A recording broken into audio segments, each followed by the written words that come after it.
HudsonRiverRadio.com can help you every step of the way. From setup to recording, editing, and distributing your show, we have everything you need. Email us at info@HudsonRiverRadio.com and we'll get you started. HudsonRiverRadio.com, the best thing to happen to the internet.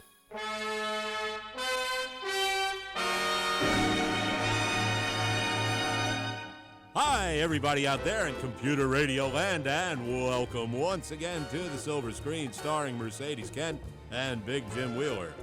Today we have a very special guest, and actually it's the second part of our great interview with the fascinating Ernie Cefalu. And before I have Mercedes introduce you to him and all the things that he's done, I'm going to just tell you that we do have a Facebook page, and we'd like you to go there and hit the like button. We have a lot of great things to tell you, a lot of great information about all the stars and all the things in show business that you want to know about. You can add your comments, and we also have some great podcasts for you to listen to. So that's the Silver Screen on Facebook. Also, one other thing I'd just like to say personally is that I'd just like to say that all of you who came out to my show last Friday, I'd just like to give you a big thank you. That was one amazing time. Man, I'll tell you, I haven't seen that many people up and dancing in my life. Anyway, thank you once again for coming on out to the show. And now, without further ado, I'm going to introduce you to the woman who travels all over the United States and the world to get you the stories about the people, places, and things in show business that you so much want to know about. That's right. I'm going to introduce you right now to the one and only, the most beautiful woman in broadcast history, the one, the only Mercedes Kent. Hey, Jim. Hey, how you doing? Incidentally, I don't tell you to say that. Oh, let's have a disclaimer right here. That part where I say she's the most beautiful woman in show business history, she holds a gun to my head and made me an offer I couldn't refuse. I had to say it. Okay, so I do make you say it. So the show was good, Jim, huh? You had a good show? Wow. Yeah, we had a great show. We had a great crowd. A whole lot of people showed up, packed the place. Great. And we had them up dancing. All these women were up dancing like crazy all night long. It was really a good time. Yeah. Great.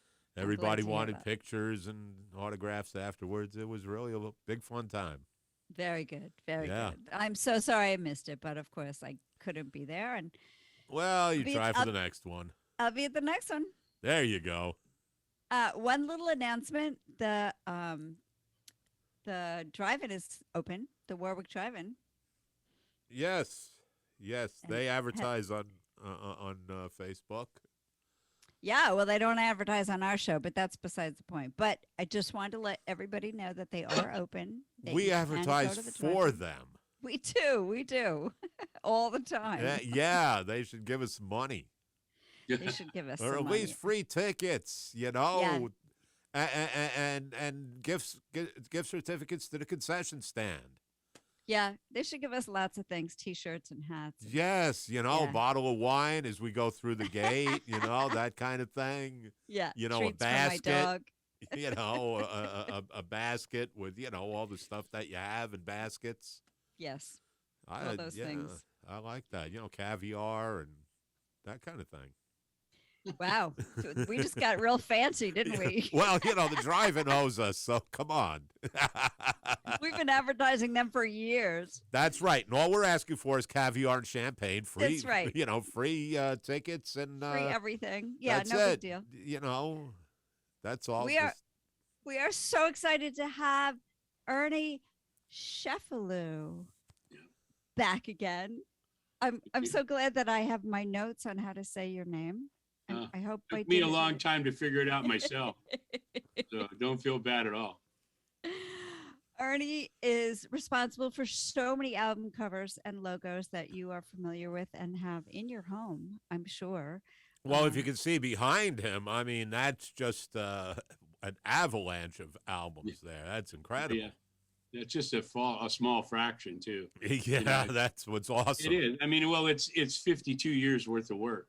Amazing. So Amazing. it started out in the corporate world, went to the music world, and then became the music and corporate world, and then the corporate and music world, and now it's pretty much the corporate world with a little bit of music in there, you know. But yeah, it's been an interesting career, and yeah, I started putting these things together, you know, a while back to post on Facebook, and then when my friend Ivor set up the green screen for me, you know, we needed to pick an image, and it's really hard. I like the image that Mercedes has behind her. That's the Dolls Alive thing I did for International Paper, but you know, it's the career is much more. I mean, I think last time we were talking about how I sort of come to the realization that, you know, I really try to keep creating history instead of becoming it while I still can create it. You know, I mean, there will come a time when there's no more creation and it's just the history that you can rest your laurels on. And I've never really been satisfied with that. I was talking with somebody the other day about that. I said, you know, on Facebook, and they said, well, wow, you know, you've done all this stuff. You could have just stopped a long time ago.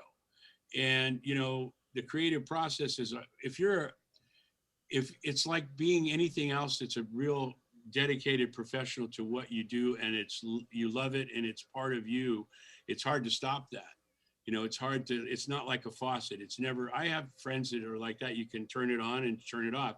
I can never turn it off. Once it's turned on, it's always on, you know, and there's no way to really stop it. And it's just funny how, as time goes on, it becomes easier and easier to do tasks and come up with things that took you a long time early in your career. Well, you know, I guess. Go ahead, Jim. Well, when I was in college in psychology, we learned about this thing that you know they were saying was the artistic mentality, and just to make that short, if you took, say, Picasso and put him at a desk and said, now you're going to stay there 9 to 5, work here, and forget the sculpting, forget the painting, you know, this is what you're going to do now. How long would that man have the desire to live? Exactly. You know, how long would it be before he turned to alcohol, drugs, or just gave up the will to live? Yeah, no, it's true. It's because it stopped being who you are. Stop looking at, and it's not just a physical thing. It's like everywhere. You know, we were talking last time about how you're influenced by everything around you and people and plants and nature. And I'm watching a hummingbird that built a nest in my backyard near there's a little thing that's hanging, and she built a nest on there, and it's amazing. I mean, she's been sitting on that nest, and now the egg is cracked and she's feeding it, and it's just amazing how nature has a way of doing these things that influence everything you do. And you know, watching that, it's weird. I came up with I had a project for some packaging for my CBD company, and watching that took my mind away from what I'm going to do. And all of a sudden it just came to me by watching her sit there and fly away and get something to come down to feed the bird. And I realized exactly what I needed to do. Went in, spent 10 minutes doing a sketch, sent it to the client. He loves it. And, you know, that's just kind of how it works. I mean, it's all part of a never ending, always evolving kind of process that they call life. And I guess that's my life. Yeah. It's just hitting the reset button, you know? Yeah.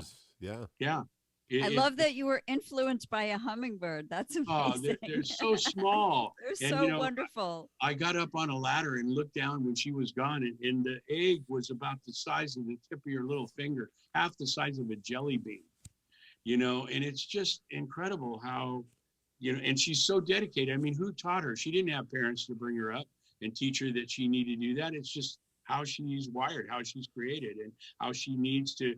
It automatically comes to you. It's like everything in life. It's like that. There's a rhythm and a flow to everything that goes on in life. And, you know, when you're plugged into it, it's hard to, first of all, you don't want to unplug it. And it's also, you know, keep it plugged in and it never stops. You know, I mean, it's a really weird kind of thing. And, you know, we were talking earlier about where we need to pick up this time where we left off last time. And, you know, I mean, it's really funny because when we came out from New York to open up an LA office, because I think we were talking about how the music business was shifting and everything else was changing. And a company that my partner, who became my partner, was their vice president. We were sent out here to open up, establish, you know, work in Los Angeles. And we ended up we started out not liking each other, but, Ah. put together in the same facility. I mean, he was sales and I was creative, and you don't mix those two. It's like No. fire and water. They just don't mix. And so when we were brought out here, the guy that we worked for rented a space and an apartment for us, and we were forced to kind of live together, and we got to really depend on each other. I mean, it's really kind of funny how that kind of stuff happens, where you can get opposites and put in the right situation. And you know what? Had I never come out here with him, Pacific Ioneer would have never happened. I would have probably stayed in New York, and maybe I would have kept a record career, or maybe I would have gone into corporate America, which was my first love. Because right there, Madison Avenue, you have the access to all the big agencies. So it's really funny how, had we not been sent out here, two people that really didn't like each other, that didn't get along, it would have never happened. None of this stuff that we've talked about up to now, the 249 album covers, none of that would have ever happened. And if that wouldn't have happened, the corporate stuff wouldn't have happened either, because the corporate thing became a big part of it, because I never wanted to just be into one thing. People have a way of pigeonholing you. Oh, you're the guy that did the album covers. Well, yeah, I did the album covers, but I did a lot of other stuff too. And they don't know about that, and so I guess that's what makes my backstories interesting, because there's a history to it. Because I lived it, it's easy to remember. And there's a lot of discovery. Like, you'd never know that the guy that did this piece here also did that. I mean, it's just, no matter how famous you are. Drew Struzan, one of the most collected illustrator in the world. All the Star Wars, Raiders of the Lost Ark, all those movie posters. He changed the movie poster business the same way Andy Warhol changed the fine art industry. And he became the most collected illustrator in the world because of all the movie stuff. But a lot of people don't know about the music end of it. I gave him his first job out of college. We probably did 20 or 30 album covers together.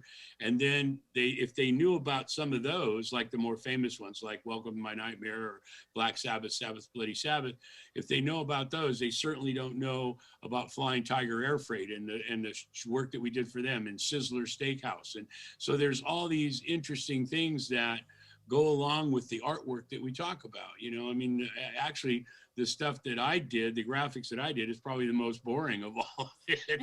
Like the Jesus Christ Superstar and the Rolling Stones stung, doing those two things back to back. I mean, I did, the Jesus Christ Superstar thing, and then less than a year later, a lot less than a year later, I did the Rolling Stones stung, and then did, the E Pluribus Funk album for Grand Funk Railroad. I did a great cover for Link Ray, who we talked about, and and then came out to New York, from New York, and nailed the Big Bamboo package for Cheech and Chong, and the School's Out desk for Alice Cooper. And love that one. Yeah, well, there's a funny story behind that. When we came out here, we were promised a lot of work, and that never materialized. But I had read, and I used to read Cashbox, Record World, and Billboard cover to cover, because that's the only way you got anything about what's going on in the industry, as opposed to disc jockeys. But you didn't get the real nitty gritty unless you read the trades. And I read that both Cheech and Chong and Alice Cooper were in the recording studios doing their next albums, and that Alice Cooper had a School's Out title for the album they were working on, and Cheech and Chong didn't have any title. So I created these two handmade comps that I brought to Los Angeles with me, in hopes that, because some of the work that we were promised that never materialized was on A&M Records lot, which was the old Charlie Chaplin movie studio. And so, it was cool being on that. And I knew that Ode Records, which was owned by Lou Adler, was on the A&M lot as well. So I'm thinking, well, if this work comes through, then I'll have this comp that maybe I can bump into Lou Adler and go, hey, look at this thing that, we could do for Cheech and Chong. And so I brought these comps out with me without telling anybody.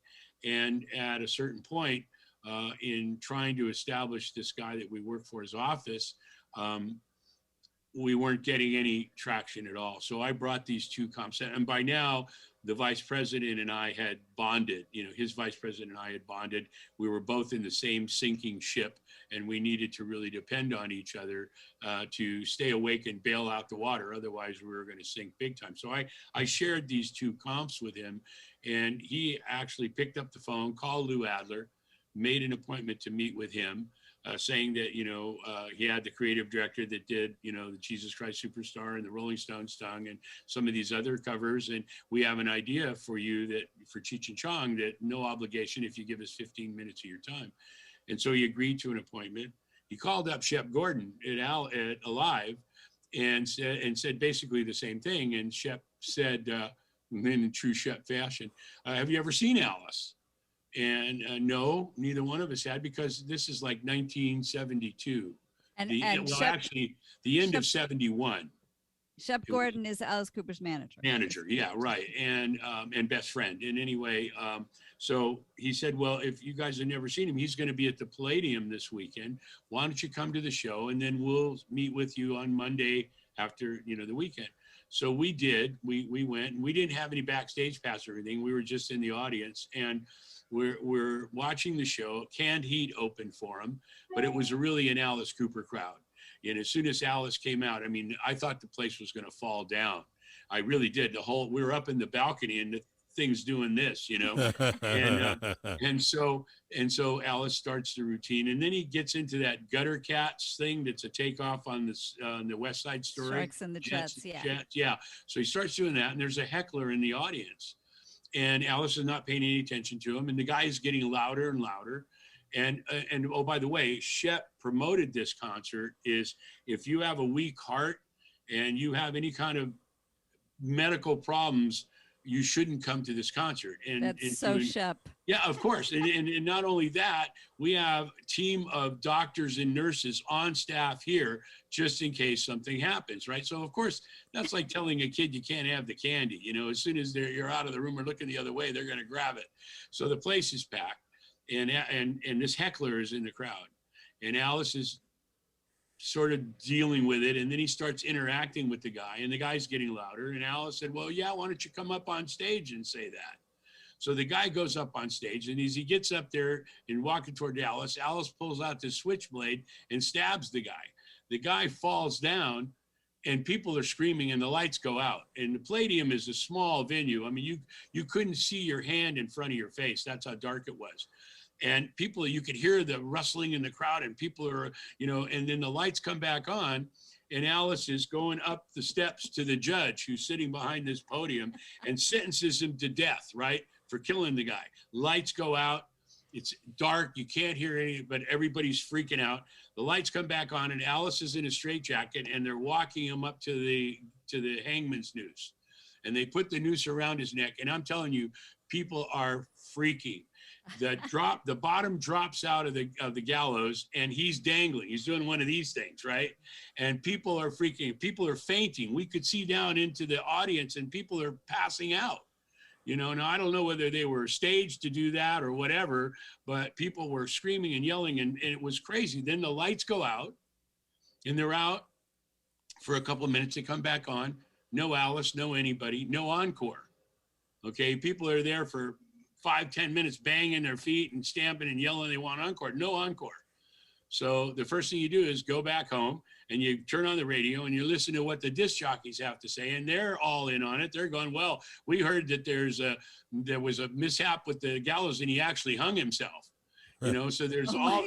Oh yeah, I mean it was crazy. It was crazy, and so from Saturday night to Monday morning, everybody, you don't know what happened. You're looking in the newspaper, you're watching the news, and there's nothing. But on the radio, they're talking, leading it right along. Shep's got them all going with it. Yeah. And then so Monday morning, we go into the Alive office, and I'm thinking, well, why are we even bother going, man? They're all going to be bummed out. Alice is either in the hospital all messed up or he's dead, one of the two. What are we going to do here? And we walk into Shep's office, and there's Alice sitting drinking a beer on the couch, and it's like, oh my God, this guy, we've been part of that family for since 1971, and they're just great people. I've done 13 albums for them. and got a chance to do the Schools Out again with the box set. Please tell. Well, we have to take a break. Let's take a quick break, and then Okay. let's come back and talk about that. Okay. We'll be right back. Don't go away. We've got more Ernie, and he's got more stories. HudsonRiverRadio.com.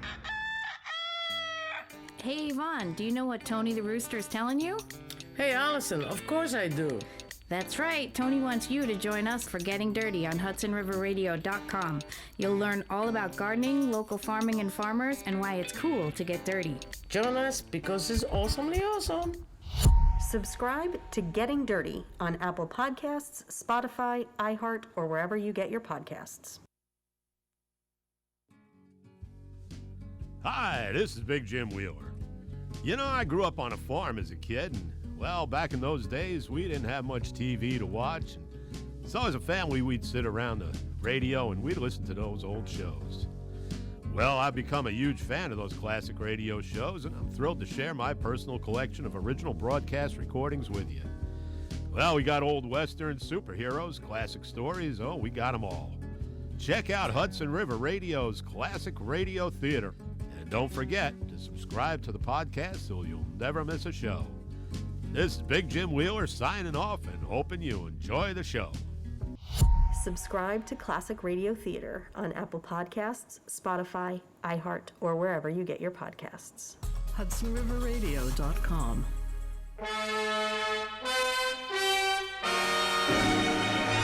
Okay, and we're back once again with Mercedes Kent, Big Jim Wheeler, and our special guest, Ernie Cephalou. Wow. We're back with That was Ernie. great. That's great. You did it perfect, Jim. Awesome. All right. You say it better than I do. I've had 77 years to practice it, man, and you nailed it in a few minutes. Jeez. I'll tell you. We've got Ernie back. I am absolutely. I know I keep saying this, but I'm absolutely thrilled that you're here with us. I appreciate it. It's such an honor to have you here, and it's fascinating, and you tell the best stories.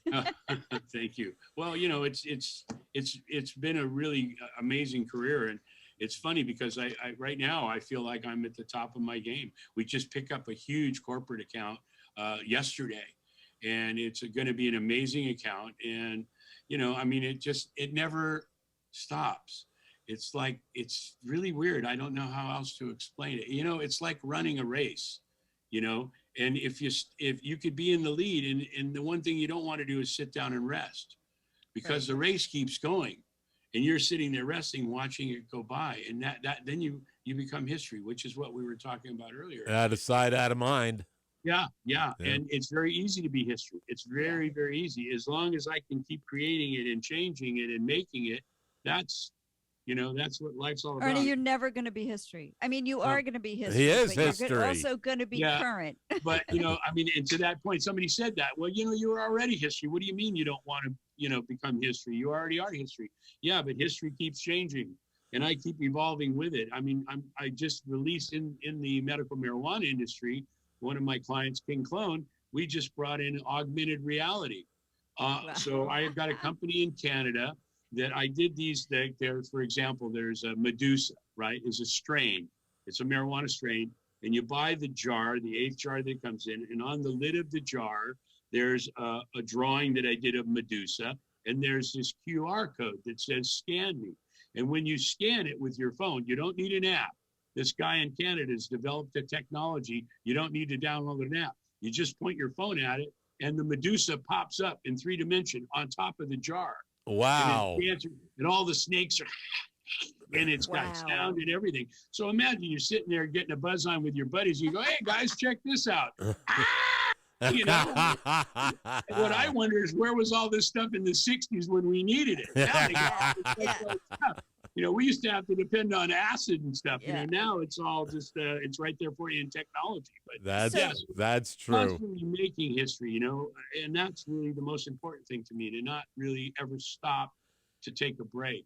That's just like I was saying, an artist has got to create. You can't take that away from him or her. You got to create. Once they stop, it's over. If you told me I can't get it back up on that stage and sing, I don't know what You still have the chops. You still have the chops. But what happens is the audience changes. Yeah. And you need to change with the audience. I once saw an interview with, I think it was Dick Cavett was interviewing Burt Reynolds.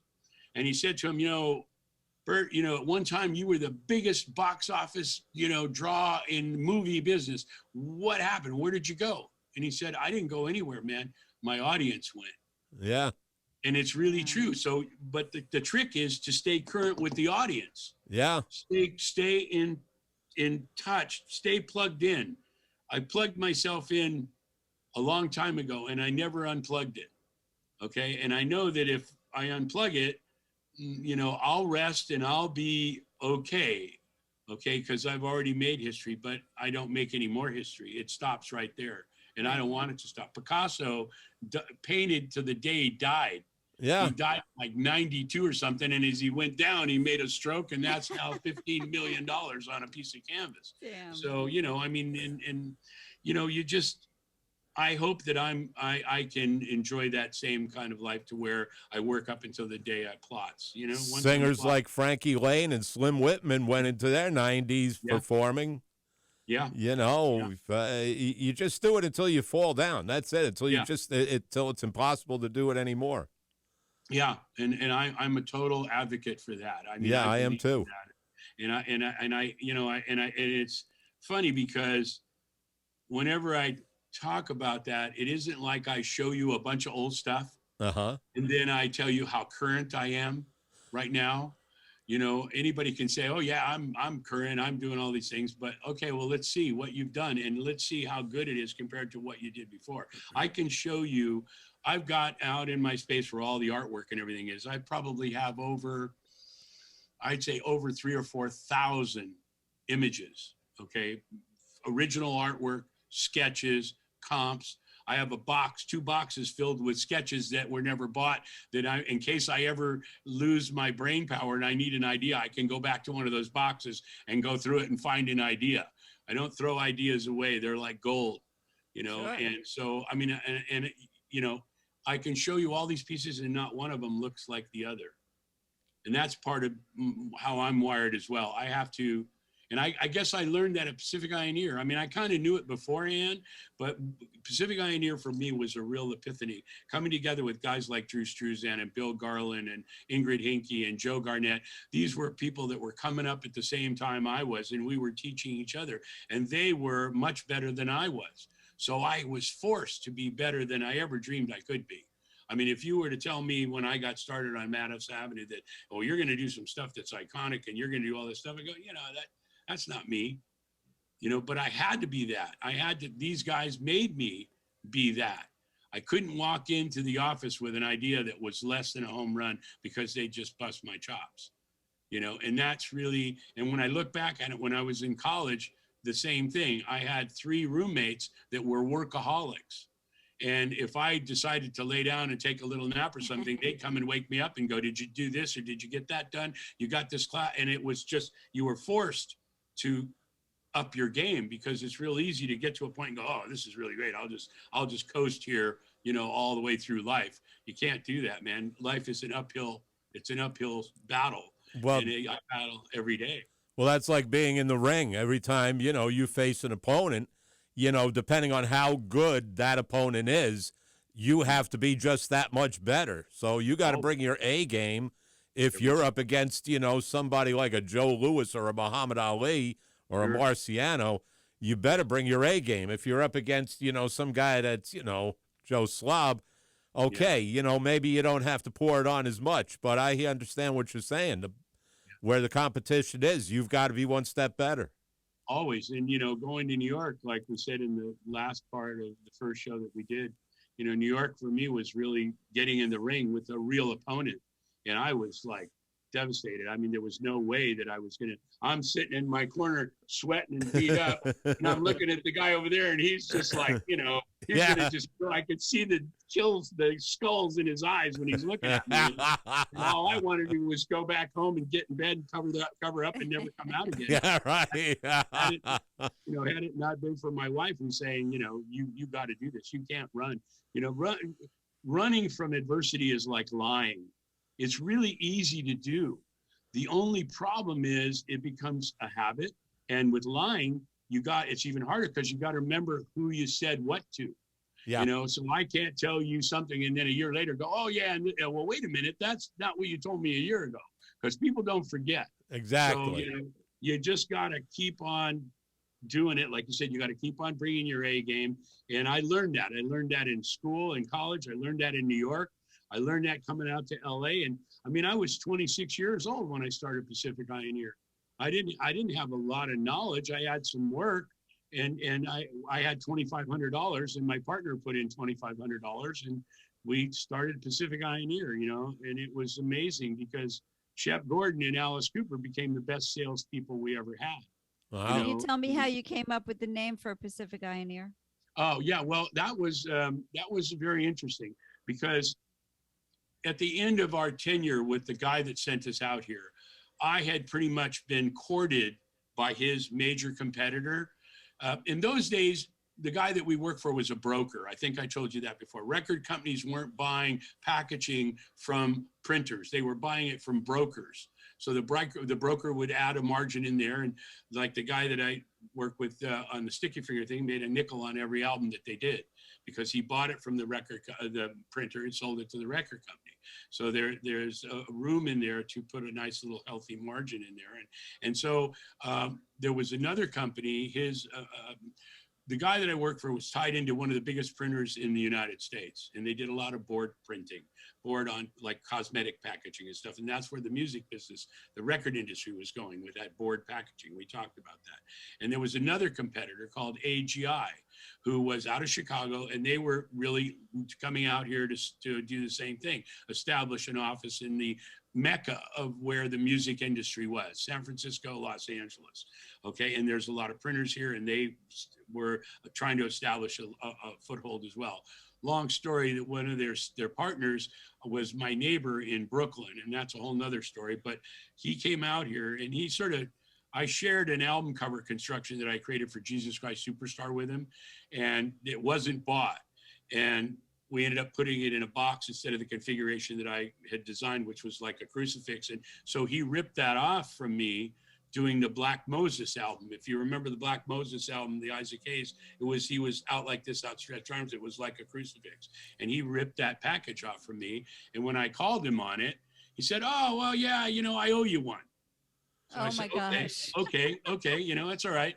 I'm out here. And so he reaches out to me while I'm out here, and he's courting me saying, hey, we're opening up an office. We'd love to hire you as our creative director, and I'm like, well, I don't know. And meanwhile, my partner, who was the vice president, had decided, both of us had decided that this was a wrong move. He was going to go back to New York.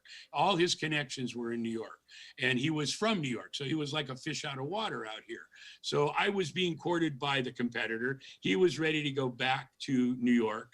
And so we decided that this is what we're going to do. And we had formed a real partnership at that time and didn't really realize how strong it was, the bond that we had. So I decided that I brought back some really cool mescaline from a connection that I had in Northern California, because I used to go back and forth every week. So I brought this mescaline back, and we decided that we were going to take this mescaline, and that would be our kind of farewell to working for this guy and each going our own separate way. And on that mescaline trip, we decided that no matter who we went to work for, it would always be the same. We would always never be in control. We needed to be in control. He needed it, I needed it. And no matter where we went, that we would never get it. No matter how much of a hero we were for that company, the door would close, decisions would be made on the other side of the door than we were on. So the only way to really do what we both wanted, was to start our own company. And we decided to call it Pacific Pioneer. And our tagline was, our mothers always wanted us to be doctors. Okay. And Pacific Pioneer was for the Pacific Ocean. The eye was for the visual, and the ear was for the music. And it just made a whole lot of sense on that mescaline trip, I swear to God. And I did. While we were on the trip, because we always had pens and paper, and I drew the Pioneer logo, the P logo, that looked like a like a hood ornament on a car. And, that was on that night, we decided that we were going to do this. And that was the only way to go. And a day or two later, we told the guy that we were working for that we were leaving. And January 1, 1972, we started Pacific Pioneer. And we never looked back. I mean, it was great. It started with the two of us, and we had rented this little 1-bedroom cottage. And Bonnie, my wife, then moved back to LA. She was in Northern California because the guy that we worked for wouldn't rent a separate apartment for her and I. So she moved back to LA, and the three of us lived in this 1-bedroom cottage on the top of above the Hollywood Hills, above Capitol Records. And it was just really great. In the morning, we'd have breakfast, and the breakfast table would be my partner's desk, and I was on the coffee table with the art board and doing the art. And that's how we started. And it just grew from there, and like I said, doing the albums that we had done really helped us because people were seeking us out. I mean, we would come into the office, turn the lights on, turn on the music, and the phone would start ringing. And it would be somebody that Shep recommended, or Alice, or just somebody. Like, I remember getting a call from Burton Cummings, who I was a big fan of the Guess Who. And, he calls me, and because he had gotten his number, he got my number from Shep. Right. He was talking with Shep at that time about managing him, and they were talking, and, Burton mentioned, the great Alice Cooper covers that we had been doing. And Shep said, well, you should really call these guys, because he had a new album with the last album with Guess Who was Artificial Paradise.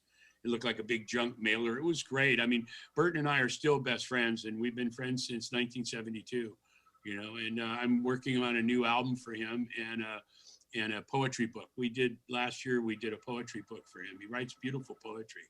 And I did a volume 1, and now he's got 30 new poems and 12 new songs, and we're working on a poetry book. And but that'll probably be one of one or two that in the music business that I'll be doing, now, because where I went from doing 4 to 6 albums a month along with corporate work, I'm doing more corporate work than album covers. So it's kind of changed a bit, but it's very comfortable for me because I was able to make that transition, which a lot of people weren't able to do that. I mean, we're talking about doing a Pacific Pioneer book. There's probably 24 album cover art books out there. We're in some of them we're not.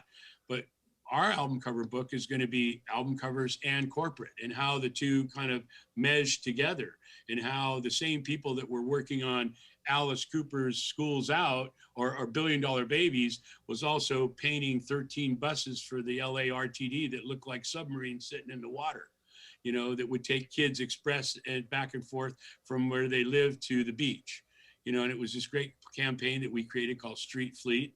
And it was really kind of cool. And I posted some pictures on my Facebook page, and we had 13 big buses that looked like they were gray with turrets and flags. And then on the halfway down below the windows was all these waves and fish and seaweed. So when it was going down the road, it looked like a submarine in the water. It was really, really cool. And then kids joined at school. Yeah. It was really for junior high school and high school kids. Excellent. And you got your dog tags, and that was your pass for the summer. They wanted to cut down traffic, going back and forth to the beach, and especially for kids. So we took out the back I guess it was the back 6 rows of seats, so kids could bring their skateboards, their bikes, their pets. And then Clarion Car Stereo, we were the first agency for them when they came over from Japan. And we had Clarion Car Stereo and Alltech Lansing. So we equipped every bus with car stereos, Clarion car stereos, and Alltech Lansing. And then we'd play, Alice Cooper and all the different groups that we were working for. We would give them the ability to play their stuff on the buses as they're going down the road to the beach. Excellent. It was great. That's great. We had a lot of fun. I got to tell you, one of the things that I really, really enjoyed about my career is having a lot of fun and having the freedom to be able to do it. Now, that's really great. But you have to be careful as a creative, because sometimes corporate people, you become like the top of their food chain. Okay, they look at you the same way you would look at caviar on a delicious Triscuit with some cream cheese. Okay, they look at you like, okay, and the way you can tell whether or not it's going to be a good thing or not is if they say to you, "We're going to have a lot of fun. We're going to have so much fun," and what they're really saying is, "We're going to really have fun taking advantage of you." Yeah. And that's how it works. That's the, and it's always proven to be true because I worked in a lot of corporate environments and a lot of music environments. And nobody in the music business ever said to me, "We're going to have a lot of fun." Shep Gordon never said to me, "We're going to have a lot of fun doing this, Ernie." He'd just say, "What's it going to cost? What's it going to cost? And I love Shep. Shep is probably one of the most amazing, Supermensch was a great film that Mike Myers did, and Shep is truly that. Shep is truly that. He called me out of the blue a few years back when he did the Supermensch thing with Mike Myers.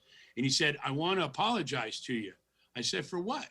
And he said, "I think I just took credit for saying that I'm the one that put the record into the pair of panties on the School's Out desk." Oh, no.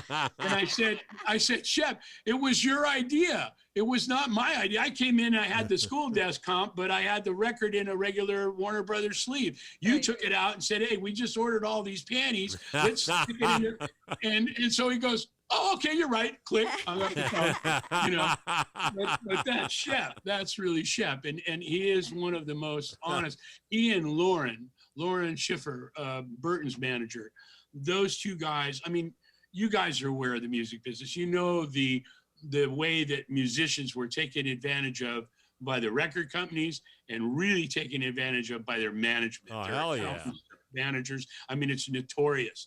Okay. And Shep and Lauren, those two guys are probably the most honest people that you could ever meet in your life. And that's why they're still with Shep, and they're still with Alice, and they're still with Burton.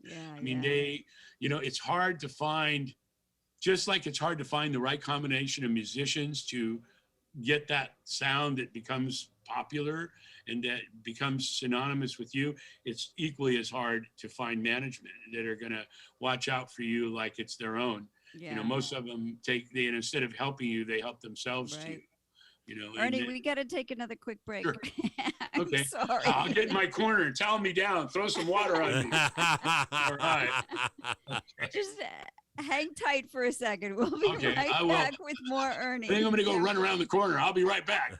This is HudsonRiverRadio.com. Gail Newcomb here. Did you know you can now subscribe to all of Hudson River Radio's podcasts, including Paranormally Yours?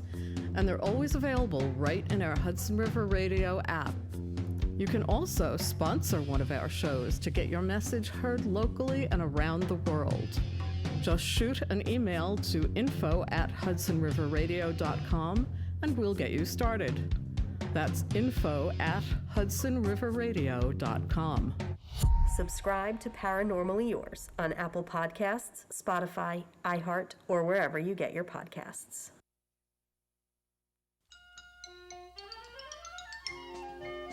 Hi, I'm Barbara Viol. I'd like to invite you to listen to Shaving Cream on HudsonRiverRadio.com. We'll check out some novelty songs and also hear a bit about their backstories. Streaming live the first Sunday of every month at 10 p.m. Eastern. Or subscribe to the podcast on the HudsonRiverRadio.com app or iHeartRadio, Spotify, or wherever you get your podcasts. That's Shaving Cream with me, Barbara Viol, on HudsonRiverRadio.com. Remember, try to have a little fun every day, and all the best people are weirdos.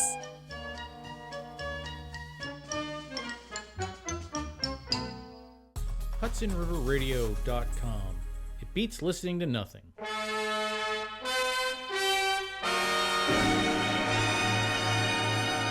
All right, we're back once again with Mercedes-Kent, Big Jim Wheeler, and our great guest today, Ernie Cephalou.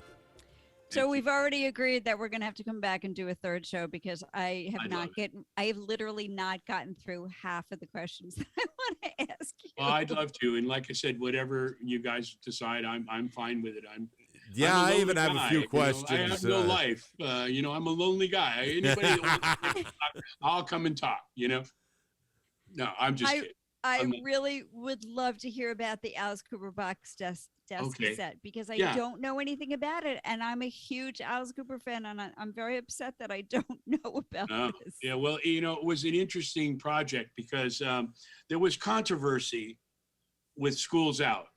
I had designed it. I had had the comps. I had given it to Shep. Shep bought it from my partner and I, who were working for the guy. We left, and part of the reason it was a little bit hard for me to leave was because I had to leave all that behind. Okay, if I told you, okay, you have a chance to go on with your career, but everything you've done up to now for this company that you work for, you're going to not get any credit for. You're going to battle for any kind of, recognition for Right. it, or you can go off and start a whole new career. You're going to have to Right. put this chapter behind you. And so that's basically what I did. The company that I work for took all the credit, didn't give me any. And let's face it, I realized I wasn't going to get any Christmas cards from this guy, but it was more important that I do what we decided to do, which was to go off on our own. So this And is so- from the Schools Out cover. This is from the you're Schools talking Out, about. yeah. Okay. And so what had happened was the comp that I had created that Shep bought off on, Craig went into partners with a guy named Tom Wilkes. Tom Wilkes was a creative director. He did the Monterey Pop Festival cover. He was the creative director at A&M Records. And so he became partners with Craig because Craig needed a California hook. Okay, because people from New York weren't really loved in California. So Tom Wilkes was a California designer. He had a lot of credit. He knew the Beatles. I mean, he had done a lot of stuff. And him and Barry Feinstein had a company called Camouflage Productions. Barry Feinstein was the photographer, and Tom Wilkes was the creative director. They did the Pearl album. They did a Jackson Browne album. They did a bunch of covers. And so Craig went into partners with him, and I had to walk away from it to start Pacific Pioneer. Well, I get a call from Shep, probably about a week or so after we had left Craig, and he was really freaking out because they couldn't find the comp that I had created. So Tom Wilkes couldn't figure out how to make the legs pop down and it stand up and lock in, and it had disappeared.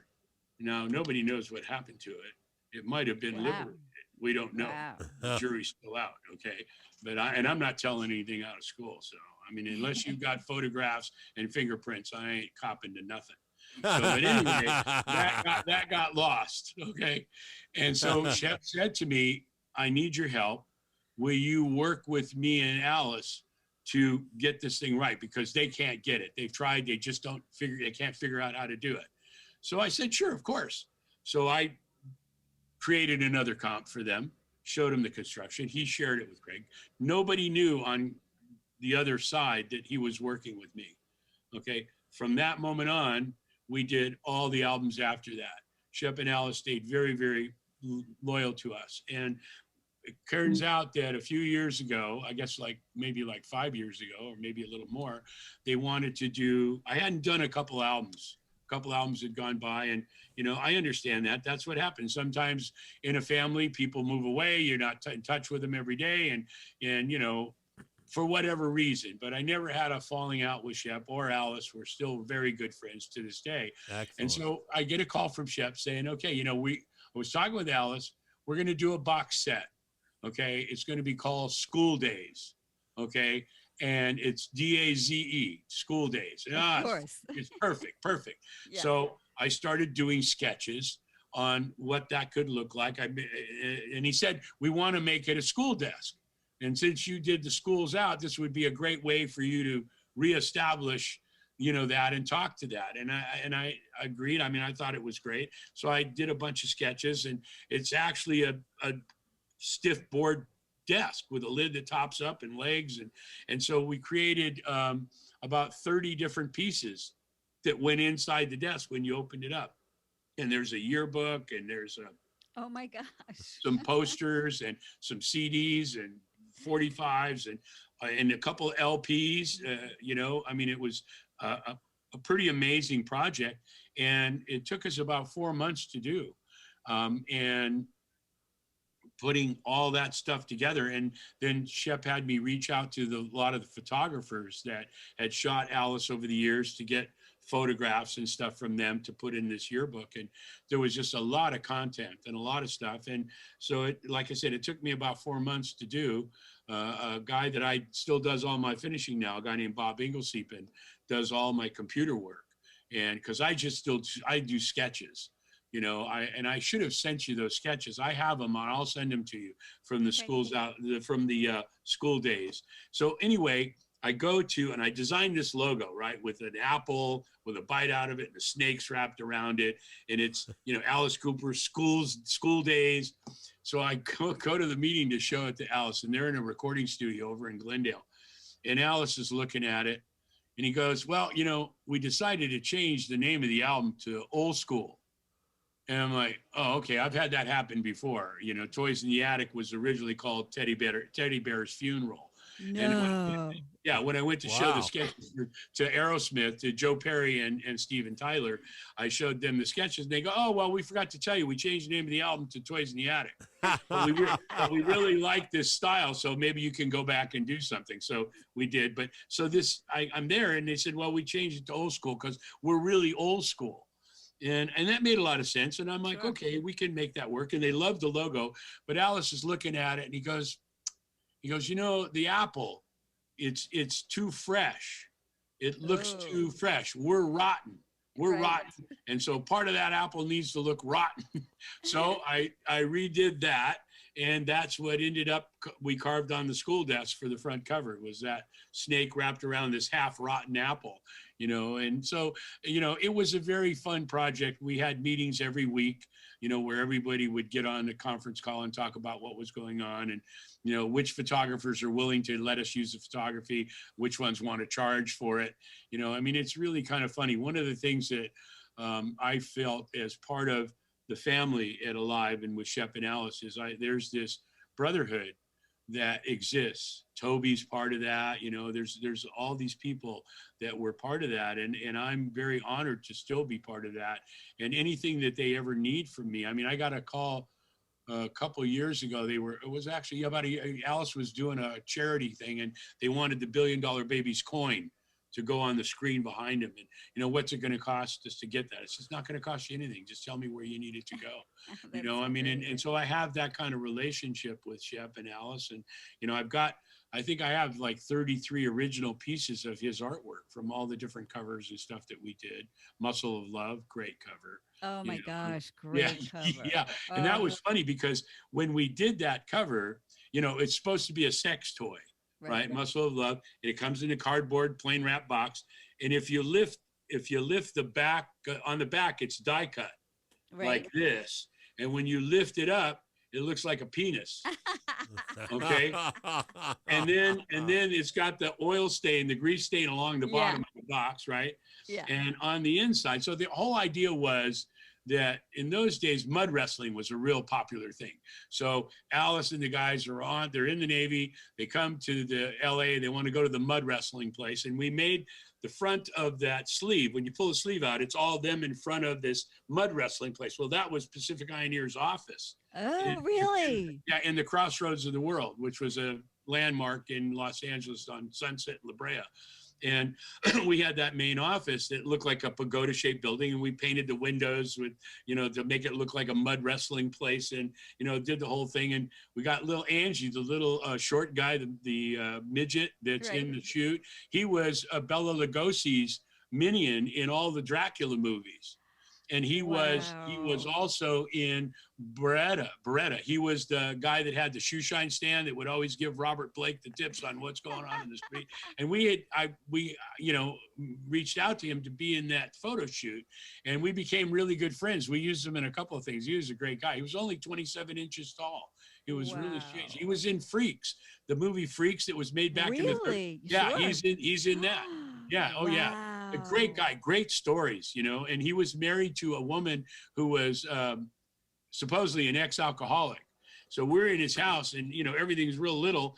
And I went to get a drink of water in the kitchen, and I opened up the cabinet to get a glass, and up on the top shelf, pushing it back, were all these whiskey bottles where he couldn't see them. It was hysterical, But anyway, we became pretty good friends with him, and he's in the photo shoot. But the idea was, they're on leave. They go to the mud wrestling place. It's a gorilla inside. They get beat up, and now they're on KP duty. And we needed to build a set that looked like a kitchen.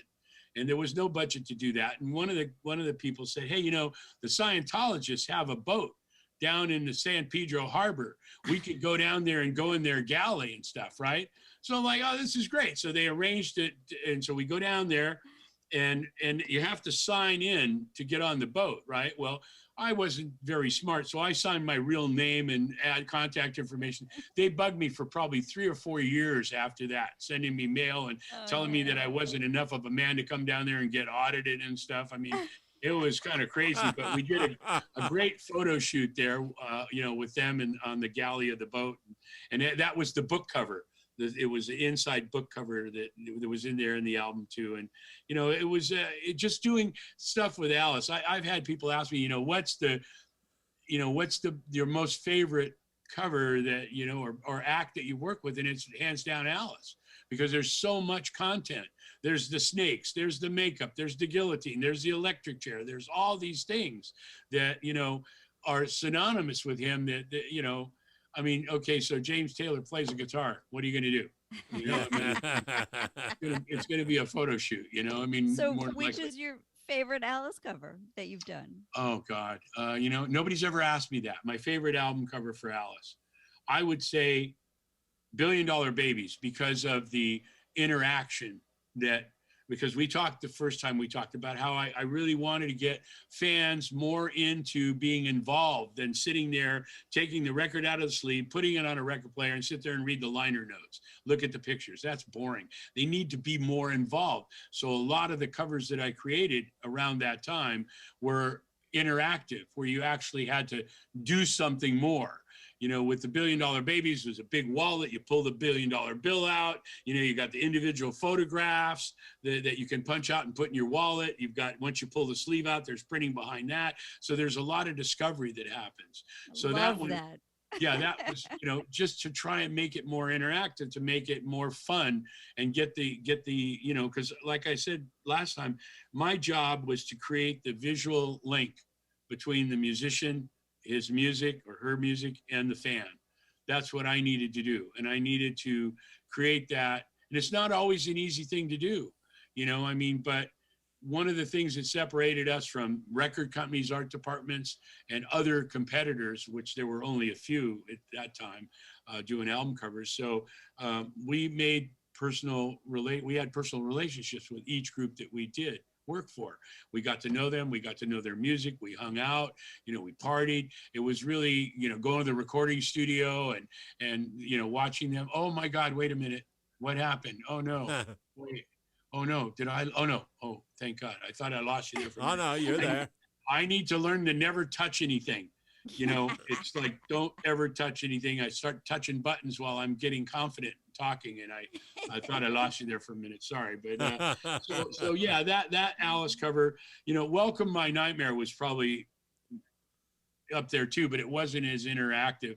But it was a beautiful Drew Struzan oil painting. Wonderful. I mean, and the story behind that, just real quickly, Drew and I had gone up to the Mulholland house that Alice had bought from Groucho Marx. Right. So we go up there to shoot some scrap for Welcome My Nightmare. And we came back to them with this concept of, well, let us, we see Welcome My Nightmare as Alice as the ringleader, of this circus of craziness. And so we got a top hat, and we went up there and took some photo scrap of Alice that Drew could do his illustration from. So we come back and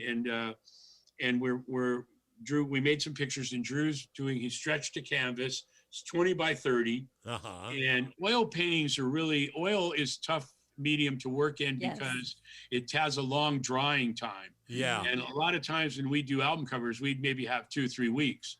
So, acrylics and stuff like that were watercolor. Those things were Dr. Martin's dyes. Those were much more used because it was a faster drying time. But Drew decided that he wanted to do that piece as an oil painting. So he stretched his 30 by 40 canvas, and he did a graphite pencil drawing that was amazing. It looked like it was alive. Wow. You know, that was the trick. Drew could take a two-dimensional piece and breathe life into it. If you look at the Harrison Ford Raiders of the Lost Ark, that first one with his big portrait, it looks better than Harrison Ford. It looks and Drew had the ability to do that. So he did this beautiful graphite pencil on a stretch canvas, and it was just beautiful. And so the next day, in fact, my partner and I were there after everybody had left, and we're just amazed at this drawing. I mean, working with Drew was like working with Michelangelo. Wow. Okay. And because he could draw hands that look like hands. I draw hands, they look like feet. You know, those kinds of things are very, very hard to do. Yes. But he had this incredible ability to draw that way. So he did this beautiful drawing, and we're like just beside ourselves that night, you know, smoking a fatty and looking at this thing and just amazed. And then I had to make a call at a client on the next day. So I was a little late coming in the office. I go into the art department, and there's this drawing, and it's like sepia tone. It's the color of the door in Jim's space there.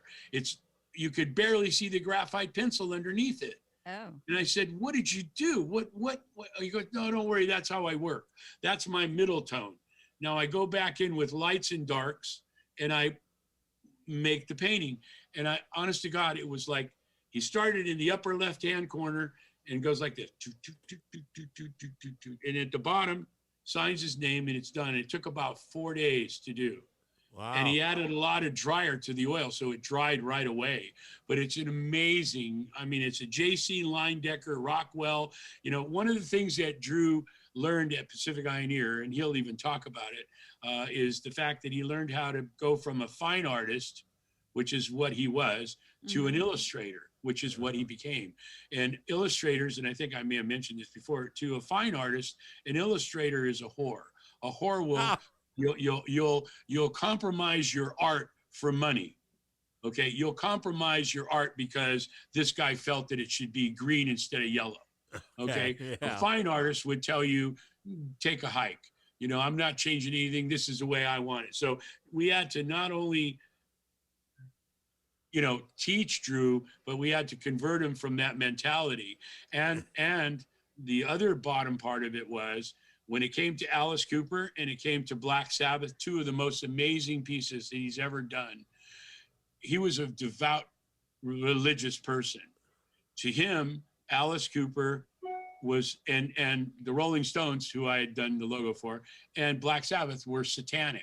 Wow. They were devil, they were, you know, and he didn't even want to consider it. Wow. I had to talk my ass off to get him to do those pieces, you know, and they came out amazing. Both those covers, Sabbath, Bloody Sabbath is another one that's just, and that's all colored pencil. And I think we talked about that before. That was one of the mediums that he was very comfortable with, which is the hardest medium to work in ever. Wow. You know, Ernie, I don't want to cut you off, but we have to go. Oh, no. We have to go. Whatever Wow, you do, that went fast. Can you stay It here? went so fast. Please, I know. Please. Oh, crocodile tears. That went awfully quick. Oh, we man, are need you a sure? third time around. Yes. Yeah. Ernie, you Yeah. are such an amazing guest. I absolutely adore having you on the show. You're Well, so we- interesting. You're so talented. You're so creative. It's Wow. amazing. She's Plenty to speaking still for talk Neil about. and me, too. No, you kidding, man? You got the greatest voice in radio, man. Thank you. Yeah, seriously, and I love your laugh. So yeah, whenever you're ready to pick up and do part We're 3, gonna- we can do that. We're gonna have to do a part 3. We got more Okay. questions. We got more stuff to talk about. So thank you again for being on the show. Oh, You were no, wonderful. thank both of you. I really Yeah, appreciate thank it. you very, very much. Okay, now I guess I'm going to just have to sit here and wait till next time. I'll be right here. I'll be right here waiting. Okay. Thanks for promise. listening to the Silver Screen every Thursday between 6 and 7 p.m. on Hudson River Radio. We'll have to wait and see when Ernie's going to come back, but it's going to be amazing. So we'll see you next week, and go watch a movie. Adios. Or draw. Thank you, guys.